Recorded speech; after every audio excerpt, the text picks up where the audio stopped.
市场上的美白产品呢，分为2大类，一种呢是单点出击，比如说因为我抑制了生成，所以我们能美白；因为我抑制了转运，所以我能美白。还有一种呢就是无差别攻击，这所有的这个步骤我都搭配了成分，但是每一种都不到量。那这2种类型的美白产品呢，前面这一种，如果它针对的那个步骤跟你的类型对不上，你用了就不会白。而后面的那种呢，你怎么用，效果呢都差强人意。那在给大家介绍怎么选产品之前呢，还有一点非常关键，就是我们需要先来判断一下我们自己是什么肤质。因为即使成分用的对，但是肤质对应错了，这个产品依然是白用了，还有可能会过敏。那肤质的界定呢，虽然在学术界有一些数据上的这个界定，但是我们不可能花10万块钱把一台检测仪搬回家来去鉴定肤质，所以在这儿我给大家教一个比较简单的鉴定肤质的方法。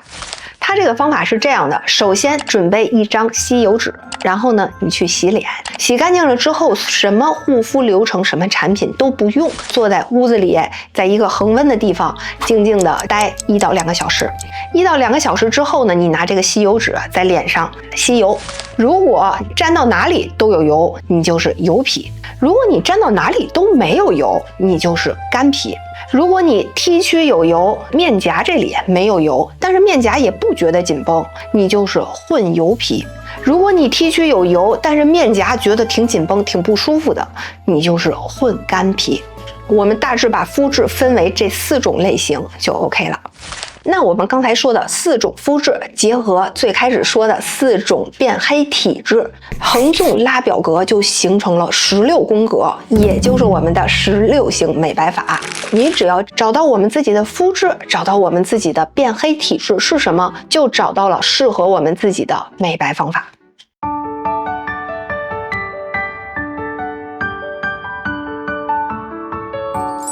OK， 那我们现在进入到最实用的环节，就是怎么选产品。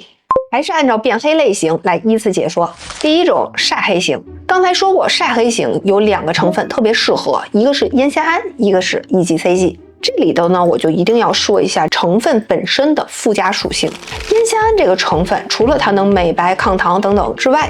它还有一个属性就是控油。也就是说，如果你是沙漠大干皮，你尽量不要去使用烟酰胺，因为它会让你的皮肤更干，反而屏障会更差。那烟酰胺类的产品呢，比较经典的就是 Olay 这个品牌的淡斑小白瓶和抗糖小白瓶，它们都是5%这个含量的。这个含量呢，也是宝洁集团通过多年的研究论证出来的一个兼具功效和温和度的一个含量。同样5%浓度的呢，还有欧莱雅集团旗下的很多精华产品，比如说欧莱雅的光子瓶、主白瓶。那刚才说的这几支精华呢，都推荐混干皮和混油皮使用，因为它们的保湿性能都不错。如果你是油皮，那你可以选择烟酰胺含量更高一点的、更猛一点的产品，比如说理肤泉最近新出的那个 Mela B3 精华，它呢是10%的含量，而且呢它还含有欧莱雅集团的一个最新的美白专利成分 Mela。另外呢，宝拉甄选呢也有10%的 B3 精华，虽然更高含量的烟酰胺精华也有20的、30的，但是咱们亚洲人的这个整体的肤质我就不太推荐了，因为它就有点刺激了。那如果你上述的都用不了，你是沙漠大干皮的话，那你只能选 EGCG 的精华。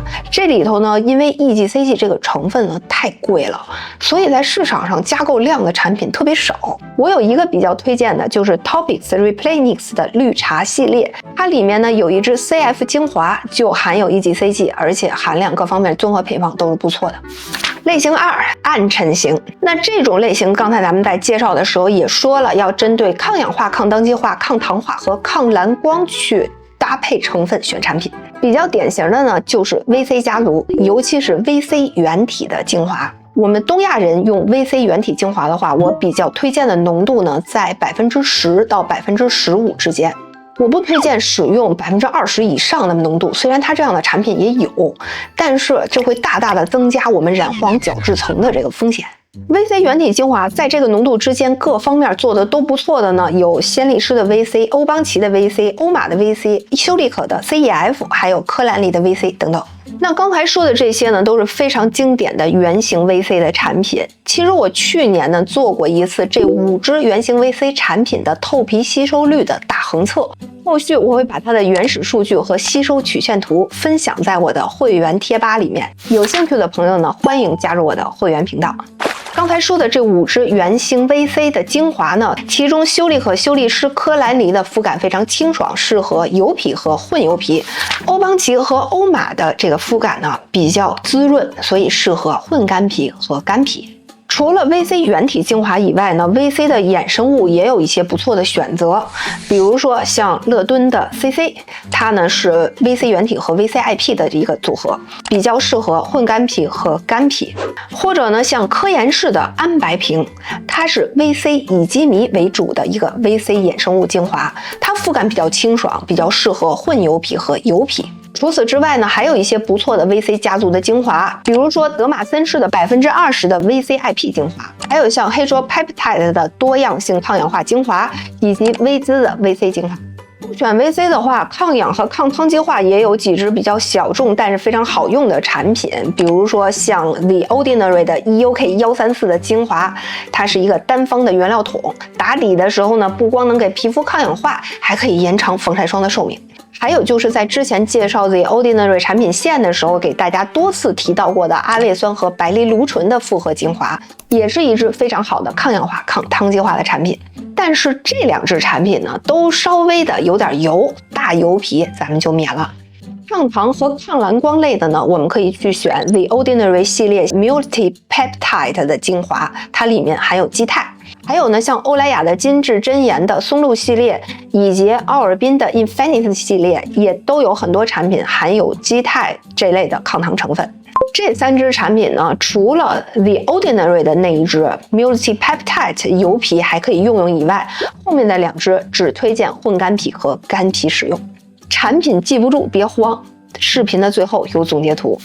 类型3红黑型，这种类型选产品呢也简单，就围绕它的真命天子传明酸来选。典型的呢，例如宝拉甄选有一支3%的传明酸精华，还有 Michelle 有一支10%含量的传明酸精华。另外呢，这个市场上的传明酸产品里面还有一些产品非常不错，但是特别挑肤质的，比如说修丽可真白瓶，它里面因为含有烟酰胺，所以呢不太推荐干皮使用。还有呢，像穆拉德的提亮精华里面呢含有酒精，以及呢像欧拉和薇姿的这个2支含传明酸的精华，它里面都有酸，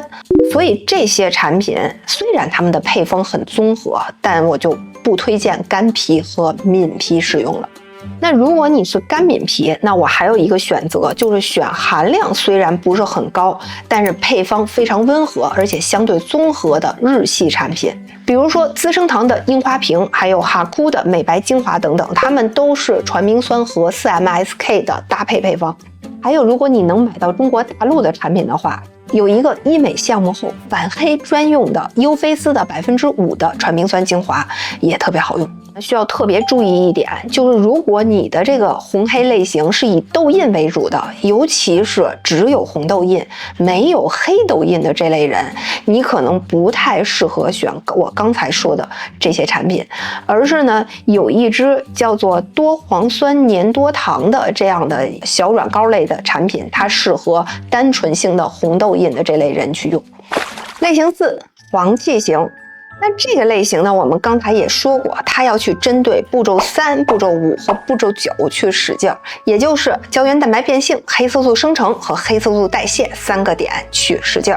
选产品的时候，其实有一个比较简单的方法，就是找间苯二酚家族的成分作为核心，然后选相对综合的配方。它这个家族的主要成分呢，包括377、577、UP302，还有630。它自己只照顾到了步骤5，也就是黑色素的生成这一步，所以我们要选以它为中心的综合配方来照顾到步骤3和步骤9。典型的产品呢，例如优色林的美光蛋和优色林光隐，以及妮维雅的630双能瓶。还有像德美乐家的淡斑精华、倩碧的镭射屏、成野医生的377美白精华等等。但是这些产品虽然好，要稍微注意一点点的就是间苯二酚家族呢，多多少少都有一点点刺激性。所以这里头除了像以 UP302 为主的倩碧镭射屏，它的这个温和度好一点以外，剩下的几个，如果你是敏肌或者最近正在过敏的话，就不要用了。刚才说到的这些产品，如果你是混干皮或者混油皮，你都可以用。如果你是沙漠大干皮，咱们不用这个成野医生和德美乐家；如果你是大油皮，咱们不用优色林的光隐和美光弹。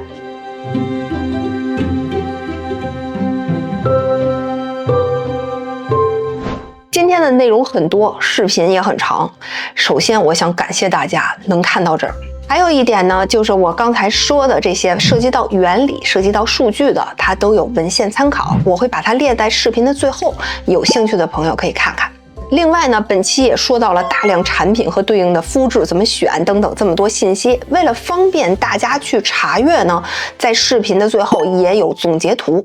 最后再跟大家说两句心里话，做视频呢对我来说不是一件容易的事儿，但是我还是会去努力的这个准备内容，然后去归纳总结给大家呈现，都是希望它能够真正的帮助到大家。另外呢，我还会不定期的在我的会员贴吧里面分享一些产品的测评数据，还有一些有针对性的推荐。如果你有兴趣去深度了解各种护肤产品的话，欢迎加入我的会员频道。如果你觉得我的视频还不错，或者你觉得我的内容真的帮到你了，欢迎点赞、订阅，一键3连。最后，祝大家都拥有一个健康的好皮肤。